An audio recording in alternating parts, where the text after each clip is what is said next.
எல்லோருக்கும் வணக்கம். உங்களுக்கு நிறைய முடி கொட்டக்கூடிய பிரச்சனை இருக்கா? நீங்கள் ஏதாவது ஐடி கம்பெனியில் ஒர்க் பண்ணிகிட்டு இருக்கீங்களா? சமீப காலமாக ஐடி கம்பெனியில் ஒர்க் பண்ணுறவங்களுக்கு நிறைய முடி கொட்டிகிட்டு இருக்குது. நிறைய ஸ்ட்ரெஸ் ஆனதுனால அந்த தலையில் முடி போகுது அப்படின்னு நீங்கள் ஃபீல் பண்ணுறீங்களா? நீங்கள் ஹெல்மெட் போட்டு அதிகமாக மார்க்கெட்டிங் ஏதாவது பண்ணுறீங்களா? ஒரு நாளைக்கு 30 கிலோமீட்டர் 40 கிலோமீட்டர் வண்டியில் சுற்ற வேண்டி இருக்குது. நிறைய ஹெல்மெட் போட்டு கழட்டிகிட்டு இருக்கோம், அதனால் அதிகமான முடி கொட்டுதல் இருக்குது அப்படின்னு நினைக்கிறீங்களா? இல்லை நீங்கள் வீட்டில் ஒர்க் பண்ணுற ஒரு பர்சனாக இருக்கலாம், ஒர்க் ஃப்ரம் ஹோமில் இருப்பீங்க. எப்போ தலை வாரினாலும் ஒரு 10-20 சின்ன சின்ன முடிகள் விழுந்துக்கிட்டே இருக்குது, நிறைய டேண்ட்ரஃப் வந்துட்டுருக்கு அப்படின்னு ஃபீல் பண்ணுறீங்களா? இல்லை உங்களுக்கு இப்போ சமீப காலமாக 2 பக்கம் நெத்தியில் மேலே ஏறிட்டே போகிற மாதிரி இருக்குதா? பின்மண்டையில் சுடி இருக்கிற பகுதியில் ஒரு பெரிய ஏரியா, ஒரு ஒளிவட்டம் தெரிகிற மாதிரி தெரியுதா? அப்படி இருக்குதா பாருங்கள். அதே போல் உங்கள் வீட்டில் அப்பாக்கோ தாத்தாக்கோ உங்கள் சித்தப்பா பெரியப்பா உங்களுடைய பங்காளிகள் அங்காளிகள் யாருக்காவது தலையில் முடி இல்லாமல் இருக்குதா? அப்போ நமக்கும் முடி கொட்டி போயிடுமோ, நமக்கும் சொட்டையாயிருவோமோ அப்படிங்கிற பயம் இருக்குதா? இல்லை வாரத்துக்கு ஒருக்கா நான் கரெக்டாக நல்லெண்ணெய்லாம் தேய்ச்சி சிவக்காயெல்லாம் அரப்பெல்லாம் போட்டு பழைய காலத்து ஸ்டைலே இன்னும் நல்லா தலை வாரி குளிச்சுக்கிட்டு இருக்கிறேன். ரெகுலராக தேங்காய் எண்ணெய், இழுப்பெண்ணெய், விளக்கெண்ணெய், வேப்பெண்ணெயெல்லாம் போட்டு தேய்ச்சி தலையை டெய்லி வாரிட்டு இருக்கிறேன். அந்த மாதிரி இருந்தால் எனக்கு முடி கொட்டுமா? ஏன் அப்படியெல்லாம் பண்ணால் கூட என் தலையில் முடி போயிட்டுருக்கு? இந்த மாதிரி நிறைய கேள்விகள் உங்களுக்கு இருக்குன்னு நினைக்கிறேன்.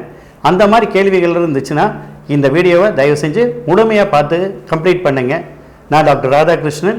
நான் கோவை பிஎஸ்சி ஹாஸ்பிட்டல்ஸில் ஏஸ்தெட்டிக் அண்ட் காஸ்மெட்டிக் சர்ஜரி டிபார்ட்மெண்ட்டுடைய தலைவராக இருக்கேன். இந்த மாதிரி பிரச்சனைகளுக்கு தீர்வுகள் எங்களை நோக்கி வாங்க, நாங்கள் கண்டிப்பாக தீர்த்து வைக்கிறோம்.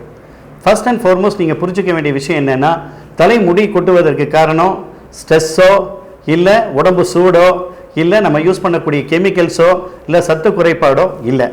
இது உங்களுக்கெல்லாம் ஒரு ஷாக்காக தான் இருக்கும். ஏன்னா அந்த காலத்துலேருந்து நம்ம அம்மா அப்பா தாத்தா பாட்டி சொல்லி வளர்த்தது, தலைக்கு என்ன வைக்கலைன்னா முடி போயிடும், ரொம்ப வெயிலில் போய் நின்னா தலையில் முடி போயிடும், இல்லை நீங்கள் சரியான ஆகாரம் எடுக்கலைன்னா முடி போயிடும்னு சொல்லி வளர்த்துருப்பாங்க. ஆனால் இதெல்லாம் செகண்டரி காசஸ் தான். முக்கியமான காரணம் நம்ம தலையில் முடி காணாமல் போகிறதுக்கு ரீசன் நம்மளுடைய ஜெனட்டிக்ஸும் நம்மளுடைய உடம்புல சுரக்கக்கூடிய டைஹைட்ரோ டெஸ்டோஸ்டிரோன் அப்படின்னு சொல்லக்கூடிய ஒரு செக்ஸ் ஹார்மோன் தான். நீங்கள் பார்த்துருப்பீங்க, 12-13 வயசு வரையும் பசங்களாகட்டும் பிள்ளைங்களாகட்டும் 2 பேர் தலையிலையும் நல்ல கெட்டியான திக்கான ஒரு டென்ஸ் ஹேர் இருக்கும். ஆனால் பொண்ணுகளோ பசங்களோ பருவம் அடைஞ்ச பிறகு பார்த்தீங்கன்னா மெதுவாக அவங்க உச்சந்தலையில் இருக்கக்கூடிய முடி குறைஞ்சிட்டே போகும். இது யாருக்கு குறையுதுன்னா, யாருடைய தலையில் இருக்கக்கூடிய முடி வேர்க்கால்கள் இந்த டைஹைட்ரோ டெஸ்டோஸ்டிரோன் அப்படின்னு சொல்லக்கூடிய டெஸ்டோஸ்டிரோன் ஹார்மோனுடைய டெரிவேட்டிவுக்கு சென்சிட்டிவான ஹேர் வாங்கிட்டு வந்திருக்காங்களோ அவங்க தலையில் இருக்கக்கூடிய முடி தான் போகும். அதனால தான் நீங்கள் பார்த்துருப்பீங்க, உங்கள் ஃப்ரெண்ட்ஸில் சில பேருக்கெல்லாம் தலையில் முடி அப்படியே இருக்கும். ஆனால் நமக்கு மட்டும் எவ்வளோ எண்ணெய் போட்டு, எவ்வளோ நல்ல ஷாம்பு போட்டு, எவ்வளோ நல்ல பார்லரில் போய் முடி வெட்டினாலும் தலையில் முடி காணாமல் போகிறதுக்கு காரணம் இதுதான். ஸோ இதை நீங்கள் நல்லா புரிஞ்சுக்கணும். ஸோ நம்மளுடைய ஹார்மோன்ஸும் நம்மளுடைய ஜெனட்டிக்ஸும் சேர்ந்து தான் நம்மளை சொட்டையாக்குதே தவிர்த்து நம்மளுடைய வாழ்க்கை முறை அல்ல. ஸோ இந்த தலையில் இருக்கக்கூடிய முடி மேற்கொண்டு இழக்காமல் இருக்கணும், அது பாதுகாப்பாக வச்சுக்கணும் அப்படின்னா அதுக்கு என்ன செய்யலாம் அப்படின்னா, முதல் விஷயம் இந்த புரிதல் வேணும். உங்கள் ஃபேமிலியில் ஏற்கனவே அப்பாவோ தாத்தாவோ சித்தப்பாவோ தாய் மாமனோ யாராவது சொட்டையாக இருக்காங்க அப்படிங்கும்போது நமக்கும் முடி கொட்ட ஆரம்பிக்குது, இல்லை பொடுகு தலையில் நிறைய வர ஆரம்பிக்குது, எத்தனை ஷாம்பு போட்டு வாஷ் பண்ணாலும் தலை எண்ணெய் பிசு கூடவே இருக்குது அப்படின்னு இருந்தால் கண்டிப்பாக நீங்களும் அநேகமாக இந்த பேட்டர்ன் பால்ட்னஸ், அதாவது அலோபீசியா ஆண்ட்ரோஜெனட்டிக்கான்னு நாங்கள் சொல்லக்கூடிய அந்த விதமான முடி இழப்புக்கு போயிட்டுருக்கீங்கன்னு அர்த்தம். அப்போது நீங்கள் உடனடியாக ஒரு டாக்டரை இமீடியட்டாக மீட் பண்ணி கன்சல்ட் பண்ணி ஆகணும். ஏன்னா ஆரம்ப கட்டத்திலேயே நம்ம இதை பார்த்தோம்னா இதை முடி கொட்டி நீங்கள் முழுமையாக வடுக்கையாகிறத நம்ம தடுக்க முடியும். அதுக்கான டெக்னாலஜி இன்றைக்கி நம்மக்கிட்ட இருக்குது, அதுக்கான சயின்ஸும் நம்மக்கிட்ட இருக்குது. ஸோ இந்த மாதிரி நீங்கள் ஒரு 14-15 வயசில் முடி கொட்ட ஆரம்பிச்சிருச்சுன்னா இந்த முடி கொட்டுதலை எத்தனை வயசு வரையும் நம்ம காப்பாற்றணும் அப்படின்னா ஒரு 40 வயசு வரையுமாவது காப்பாற்றணும். ஏன்னா நம்ம உடம்புல செக்ஸ் ஹார்மோன்ஸ் அதிகமாக இருக்கக்கூடிய வயசு 20 வயசுலேருந்து 40 வயசு வரையும் தான். ஸோ அந்த 20 to 40 இயர்ஸ் வரையும் நீங்கள் முடியை காப்பாற்றிட்டீங்கன்னா உங்களுடைய பிற்காலத்திலையும் தலையில் முடி அப்படியே பாதுகாப்பாக தான் இருக்கும். இந்த மாதிரி ட்ரீட்மெண்ட்ஸ் எடுக்கும்போது நம்ம தலையில் இருக்கிற முடி சுத்தமாக இழக்காமல் காப்பாற்ற முடியுமா அப்படின்னு கேட்டிங்கன்னா 100% காப்பாற்ற முடியாட்டியும் அட்லீஸ்ட் ஒரு 75 to 80% ஆஃப் யோர் ஹேர் நீங்கள் கண்டிப்பாக பாதுகாத்துக்கலாம். அதே போல் இந்த மாதிரி ட்ரீட்மெண்ட்ஸ் நமக்கு நாளைக்கு ஏதாவது ஒரு பிரச்சனையை தருமா, இதனால் நம்மளுடைய தலையில் காலத்தில் நம்ம ஹெல்த்தை ஏதாவது பாதிக்குமா அப்படின்னா அந்த மாதிரி எதுவுமே கிடையாதுங்க. பயந்துக்க வேண்டிய அவசியமே இல்லை. It is all very safe and sound. ஏன்னா நம்மளுடைய ட்ரீட்மெண்ட் வந்து வெறும் அந்த தலையில் இருக்கக்கூடிய சருமத்துக்கு மட்டும்தான் தரோம். ஸோ நம்ம யூஸ் பண்ணக்கூடிய மெடிசன்ஸ் ஆகட்டும், ஷாம்பு ஆகட்டும், எல்லாம் வந்து உங்களுடைய ஸ்கேல்போட ஸ்கின்ல மட்டும்தான் வேலை செய்யும். உங்களுடைய உடம்புக்குள்ளே போய் எந்த விதமான பக்க விளைவுகளையும் ஏற்படுத்தாது. ஸோ இப்போ உங்களுக்கு முடி கொட்டுது, நீங்கள் எங்ககிட்ட வந்தீங்கன்னா நாங்கள் என்ன செய்வோம்? முதல் விஷயம், உங்களுக்கு எதனால் முடி கொட்டுதுன்னு நாங்கள் ஆராய்வோம். அதுக்கு ட்ரைக்கோஸ்கோபி அப்படின்னு சொல்லிட்டு உங்கள் தலையுடைய முடி வேர்க்கால்களை பார்ப்போம். ஏன்னா முடியுடைய வேர்கள் தான் உயிரோடு இருக்குது, மேலே இருக்கக்கூடிய ஷாஃப்ட்டுங்கிற பகுதிக்கு உயிர் கிடையாது. ஸோ அந்த வேர் பகுதிகள் எப்படி இருக்குங்கிறத ஆராய்வோம். அப்போ அதில் வந்து நமக்கு காமிச்சு கொடுத்துரும், உங்கள் முடி வேர்கள் வந்து அந்த டெஸ்டோஸ்டெரான் எஃபெக்ட்னால ரத்த ஓட்டம் இல்லாமல் சுருங்கிட்டு வருதா அப்படிங்கிறத நம்ம ஈஸியாக கண்டுபிடிக்கலாம். அந்த மாதிரி இருக்குதுன்னா மேற்கொண்டு சில பிளட் டெஸ்ட் எடுத்து பார்ப்போம். எதுக்காக பார்க்குறோன்னா, வேறு ஏதாவது அசோசியேட்டட் ப்ராப்ளம், தைராய்டு வியாதியோ இல்லை வேறு ஏதாவது சத்து குறைபாடுகள் இருக்கா அப்படின்னு தெரிஞ்சுக்கிறதுக்காக அது பார்க்குறோம். பெரும்பாலும் அந்த மாதிரி ஏதாவது இருந்தாலும் இல்லாட்டியும் ஜஸ்ட் சத்து மாத்திரைகள் உங்களுக்கு நாங்கள் கொடுப்போம். அண்ட் தலையை பொறுத்த வரைக்கும் நான் ஏற்கனவே சொன்ன மாதிரி தோலில் இருக்கக்கூடிய ரத்த ஓட்டம் குறைவதனால தான் நமக்கு அந்த முடிகள் சுருங்க ஆரம்பிக்குது, அதனால தான் வழுக்கையும் ஏற்படுது. ஸோ இந்த ப்ராசஸை தடுக்கிறதுக்காக தோலில் இருக்கக்கூடிய ரத்த ஓட்டத்தை அதிகப்படுத்துறதுக்கு மினாக்சிடில் அப்படிங்கிற ஒரு மருந்தை பயன்படுத்துகிறோம். இது வந்து உங்களுடைய தோலில் மட்டும்தான் வேலை செய்யும், உடலுக்குள்ளே ஊடுருவி போய் மற்ற உறுப்புகளையோ வேறு எதையும் பாதிக்காது. ஸோ இது ஜஸ்ட் ஒரு டாபிக்கல் ப்ரிப்ரேஷன், அதாவது அங்கே மட்டும்தான் அது வேலை செய்யும்.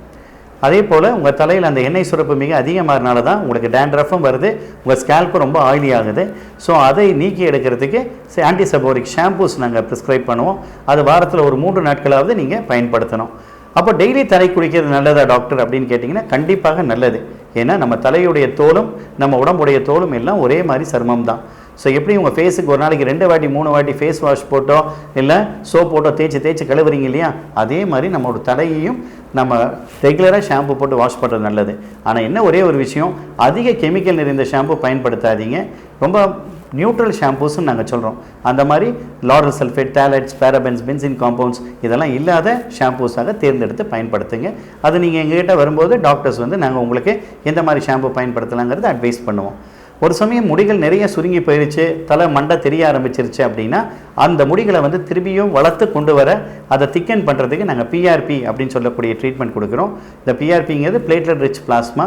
உங்களுடைய ரத்தத்தில் இருக்கக்கூடிய தட்டை அணுக்கள்னு சொல்லக்கூடிய பிளேட்லெட்ஸ் எடுத்து அதை செப்பரேட் பண்ணி செக்ரிகேட் பண்ணி அதை உங்களுடைய தோலுக்குள்ளே செலுத்தி அந்த முடி வேர்க்கால்களை வளர்க்க உதவியாக செய்கிறோம். அதே போல் கான்சன்ட்ரேட்டட் க்ரோத் ஃபேக்டர்ஸ்ன்னு சொல்கிறோம். இதுவும் பிளேட்லெட்ஸ்லேருந்து வரக்கூடிய க்ரோத் ஃபேக்டர்ஸ் தான். இதை மட்டும் ஐசோலேட் பண்ணியும் நம்ம செய்யலாம். அதே போல் பயோசெல் தெராப்பின்னு ஒன்று இருக்குது. வேறு இன்றைக்கி வந்து நிறைய பிளான்ட் ஸ்டிமுலன்ஸ் இருக்குது முடி வேர்களை வளர்க்குறதுக்கு, அதுவும் நம்ம பயன்படுத்தி பண்ணலாம். ஸ்டெம் செல் தெராப்பி அப்படிங்கிறது இன்றைக்கி லேட்டஸ்ட்டாக இருக்கக்கூடியது. முடியோட வேர்க்கால்களில் இருக்கக்கூடிய ஸ்டெம் செல்ஸை எடுத்து அதை மட்டும் ஐசோலேட் பண்ணி மீண்டும் நம்மளுடைய முடியை வளர்க்க பயன்படுத்தலாம். இதெல்லாம் வந்து இன்றைக்கி தேதியில் இந்த சுருங்கி போன முடிகளை வளர்த்து கொண்டு வரதுக்கு உதவியாக இருக்கும். மொத்தமாக சொட்டையான ஏரியாவில் எந்த முடி வேர்க்காலும் இருக்காது. ஸோ அங்கே எந்த மருந்து போட்டு தேய்ச்சாலோ இல்லை பிஆர்பி பண்ணாலோ முடி வர்றதுக்கு வாய்ப்பே கிடையாது. ஸோ அந்த இடத்துல கண்டிப்பாக நம்ம ஹேர் டிரான்ஸ்பிளான்டேஷன் தான் பண்ணணும். ஹேர் டிரான்ஸ்பிளான்டேஷன் சொல்லும்போது நம்ம புடனியில் இருக்கக்கூடிய பெர்மனண்ட் ஹேர் அப்படின்னு சொல்லக்கூடிய முடியை, ஏன்னா அந்த முடிகள் வந்து இந்த டெஸ்டோஸ்டெரான் ஹார்மோனால் பாதிக்கப்படுறதில்ல. அந்த முடிகளை வந்து ஒவ்வொரு முடியாக எடுத்து அதை வந்து அந்த சொட்டையாக இருக்கக்கூடிய பகுதியில் ஒவ்வொன்றாக நட்டு வைக்கிறோம். இது முழுமையாக மரப்பூசியில் தான் பண்ணுறோம், லோக்கல் அனஸ்தீசியாவில் தான் பண்ணுறோம்.